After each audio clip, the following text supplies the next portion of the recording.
better loosen this drag slightly just in case it wants to run. Oh wow. Now then, today we are fishing a private farm stream with the aim of catching one specific fish, an endangered species. On one of my last trips here, I saw it swim past me. It was absolutely huge. It must have been the size of my leg or bigger. And today we're gonna try and catch it. So before we do that, I'm just going to give you a little look around this place and give you a little introduction to where we're fishing. So this is a farm stream. I've very kindly been given permission to fish here.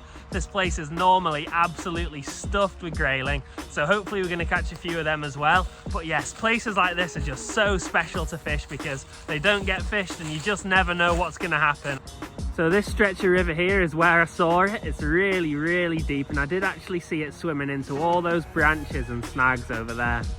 The fish I am talking about is an eel, and it was an absolutely massive one. I'm going to make a start fishing around this bridge because fish do love bridges, don't they? And a few other swims nearby. I'm going to show you what setups I'm going to use, and I'm going to talk to you about just how I'm going to try and catch this fish.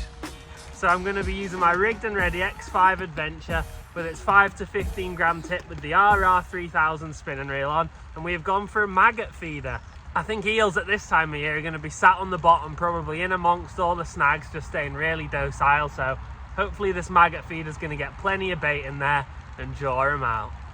I get all my bait and my terminal tackle from Jerry's Fishing Shop in Morecambe. Highly recommend it. They've always got good stuff in, and this is our main bait for the day. Barbless hooks are just so important when you're fishing like this because you never know when a fish could just swallow one right down. Right, we're about to go in with our first maggot feeder cast, and I'm just going to try and get it as close as possible to all those nasty looking snags without actually landing in them. Well, it's literally so cold today, even the river's starting to freeze. Now hopefully that's going to cover anything on the bottom of the river, but I'm also going to do a bit of float fishing just so I can try and work the water column and see if there's anything swimming a little shallower. And to do that, I'm going to use the rigged and ready travel float. I love this rod for float fishing, long but very sensitive. And with this, I'm going to try catch some grayling. I doubt the eels are going to be moving around, but this private farm river does have big grayling in it. So I'm also going to try and keep myself occupied by catching a few of them. So first things first, I'm just going to take the float set up and have a couple chucks just in this slack water. Not necessarily where I'm expecting an eel to be, but there could well be a grayling sat in here. Another thing exciting about today is that it is about -4. I've got 2 pairs of socks on, 2 pairs of pants on, 2 jackets and a hoodie on. It is absolutely freezing, so I really hope I'm going to be rewarded for coming out in these conditions. Check this out for a nice nutritious lunch I've got for myself. Sandwich on brown bread, banana, and a little Graze bar. My mum kept telling me off in the comments for all the meal deals I was having, so I had no choice in the matter, really, did I? Oh, it's not easy wading when the water's this cold. The coldness is just cutting straight through my wellies and my 2 pairs of socks. The feet are definitely going numb now. Right, so I'm half expecting if there are any eels in this stretch. I did see one over that way and we're going to fish there after, but if there are any in here, I'd bet good money they're going to be all the way along those snags there, in and amongst all those branches. So we'll try and trot our float right the way down the edge. Well, today has just been an unbelievably tough day's fishing. Normally by now I'd have had a couple of fish on this stretch, but maybe it's just because it is so cold. I'm absolutely freezing out here, but I'm still plugging away. I'm just gathering my things. I'm gonna have a little wander now down to the area where I normally have the most luck. I really did think that was gonna be the spot where I'd get one, or at least get something.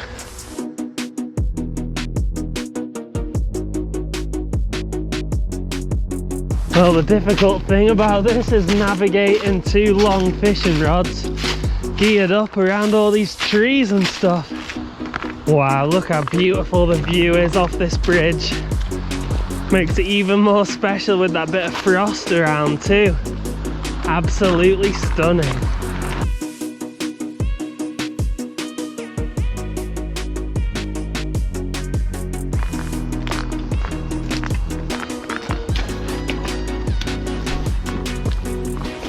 Oh well, here we go. We've even got a nice bit of sunlight down here. Probably not going to last very long, but it'll be nice while it does last. Right, again, we'll go and get this first feeder out there. Come on, I'm so eager for a fish. I'd take anything right now, even the tiniest little minnow. There'll be celebrations coming from me. It's just been one of those days. This time of year can just be brutal. So I've just been looking for some other places to fish along this farm river, and I think there's a good spot to try with a bit more depth. So I'm just going to call an Uber, get it to pick me up and take me there, and then hopefully we'll find some fish.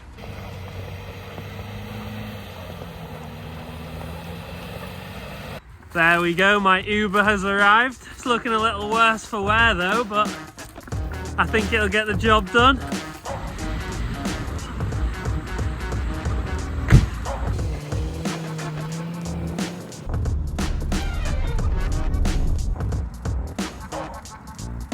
This is quality. I've not been in a field car in a while.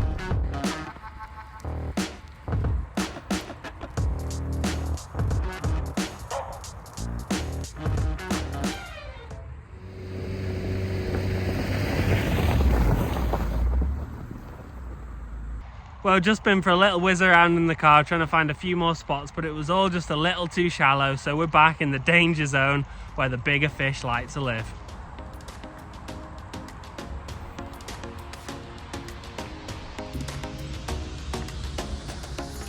Oh well, I've got a fish on. I've not quite seen what it is. Is it the eel we're after?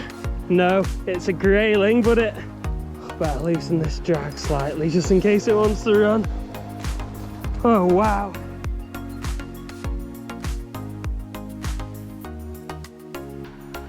Slippy down there. What a fish this is. Yeah. Oh, at long last. Well, it's not the eel we were after, but what a huge grayling that is. That is an absolutely brilliant result. That was just on a chunk of worm. Well, nothing says winter quite like a big grayling. Look at that. That is an absolutely beautiful fish. I know I came here trying to catch my first ever eel, but that is a wonderful fish. Well, doing this, I'm going to get my hands so cold, but look at that. They are a really special fish, the grayling. Look at those colours on its cheek. Wow. This is a really long one too. Well, I'm so pleased with that fish. It's not the eel we wanted, but it's what happened, and in January, I'm not going to complain. Definitely not going to complain with a fish like that. If anyone can give me any advice on eel fishing, I'd love to hear it in the comments below for next time. And until then, I'll catch you down the road. My parting gift to the river, au revoir.